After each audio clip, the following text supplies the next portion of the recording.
नमस्कार दोस्तों। तो आज हम हल करेंगे 12.3 का प्रश्न क्रमांक 9, जिसमें हमें कहा गया है ए बी और सी डी केंद्र ओ वाले एक वृत्त के दो परस्पर लंब व्यास है तथा ओ डी छोटे वृत्त का व्यास है। यदि ओ ए बराबर 7 सेंटीमीटर है तो छायांकित भाग का क्षेत्रफल ज्ञात कीजिए।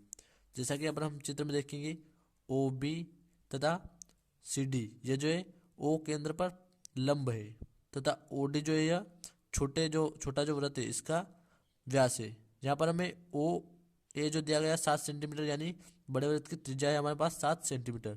तो यहाँ पर जो हमें छायांकित भाग का क्षेत्रफल ज्ञात करना है, ये वाला और ये वाला।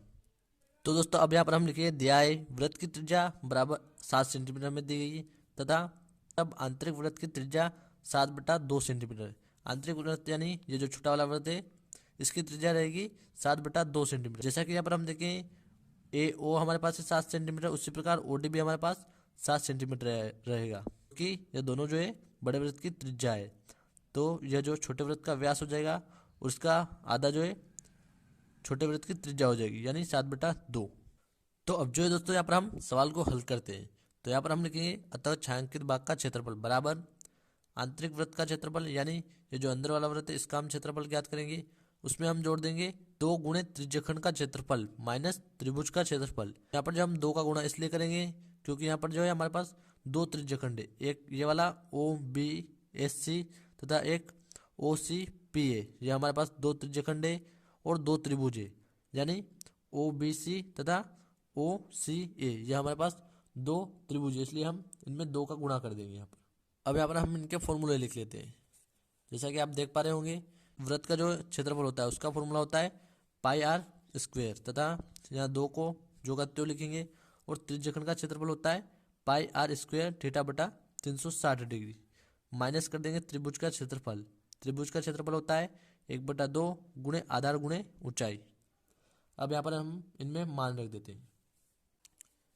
तो दोस्तों यहाँ पर अब हम लिखेंगे पाई बराबर 22/7 और इसके गुणे में आर यानी त्रिज्या जो कि हमारे पास है 7/2 आंतरिक वृत्त की। तो यहाँ हम लिखेंगे 7/2 और फिर इसके गुणे में 7/2।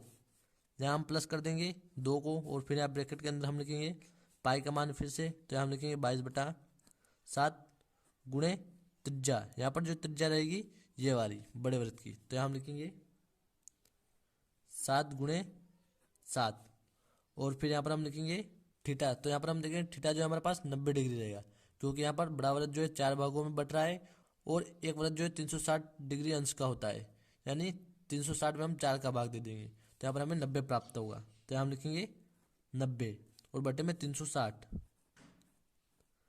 और फिर यहाँ पर हम माइनस कर देंगे 1/2, फिर इसके गुणे में आधार हमारे पास है 7 और ऊंचाई भी हमारे पास है 7। तो हम लिख देंगे 7 गुणे 7 और ब्रैकेट बंद कर देंगे। अब दोस्तों यहाँ पर हम लिखेंगे बराबर, यहाँ पर हम देखेंगे 7 से 7 कट जाएगा तो यहाँ पर हम इसको काट देंगे और 2 से 22 को काटेंगे तो यहाँ पर हमें 11 प्राप्त होगा। अब यहाँ पर हम 11 का गुणा 7 में कर देंगे तो यहाँ पर हमें प्राप्त होगा 77 और बटे में 2। फिर प्लस कर देंगे यहाँ पर हम 2 और ब्रैकेट के अंदर यहाँ पर हम 7 से 7 को काट देंगे तथा यहाँ पर हम 90 से 360 को काटेंगे तो 4 बार कट जाएगा और यहाँ पर हम 4 को 2 से काट देंगे तो यहाँ पर हमें 2 प्राप्त होगा और 2 से हम 22 को काट देंगे तो यहाँ पर हमें 11 जो है प्राप्त होगा। अब यहाँ पर हम 11 का गुणा फिर 7 में करेंगे तो यहाँ पर हमें 77 प्राप्त होगा और बटे में ये वाला 2।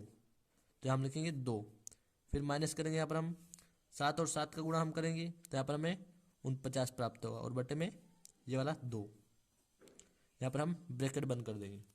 तो यहाँ पर हम लिखेंगे बराबर 77/2 को जो का त्यों हम लिखेंगे और प्लस में 2 को भी हम जो का त्यों लिखेंगे और यहाँ पर हम देखेंगे यहाँ पर हर जो है समान है तो यहाँ पर हम इसका एलएचएस नहीं निकालेंगे, डायरेक्ट जो ऊपर वाली संख्या में से ऊपर वाली संख्या को हम माइनस कर देंगे। तो यहाँ पर हमें 28 प्राप्त होगा और इसके बटे में 2 हमें प्राप्त होगा।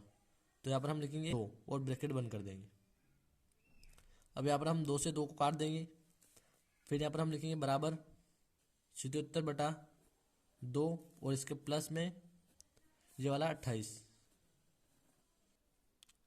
77 में 2 का हम भाग दे देंगे तो यहाँ पर हमें लिखेंगे 77 में हम 2 से भाग देंगे तो 2 तिया होता है 6 और बचा 1, तो यहाँ पर 17 हो जाएगा। तो 2 8 होता है 16 और बचा 1, तो यहाँ पर हम 10 लगाएंगे और 0 बढ़ा देंगे, तो यहाँ पर 2 5 10 हो जाएगा। तो यहाँ पर हमें प्राप्त होगा 38.5। इसमें हम जोड़ देंगे 28 को, तो यहाँ पर जो हमें प्राप्त होगा बराबर, यहाँ पर हम 8 में 8 को जोड़ेंगे तो हमें 16 प्राप्त होगा। तो 6 यहाँ पर हम लिखेंगे और फिर एक हासिल 4 हो जाएगा और 4 और 2 6, तो यहाँ पर हम 6 और 0.5 हम लगा देंगे सेंटीमीटर स्क्वायर, यानी यह जो हमारा उत्तर रहेगा 66.5 सेंटीमीटर स्क्वायर।